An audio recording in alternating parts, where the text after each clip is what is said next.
ในห้องเรียนวันนี้ ครูให้การบ้านกลุ่ม มีนขยันลงมือทำทันที แต่โบมัวแต่เล่นมือถือ ส่วนต้นเอาเปรียบไม่ยอมช่วยอะไรเลย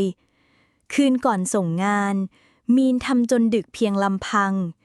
ขณะที่เพื่อนทั้งสองไม่สนใจ วันรุ่งขึ้น ครูชมเชยมีนที่ตั้งใจ และหักชื่อโบกับต้นออกจากรายงาน ทั้งคู่รู้สึกอาย และสัญญาว่า ต่อไปจะช่วยงานอย่างจริงใจ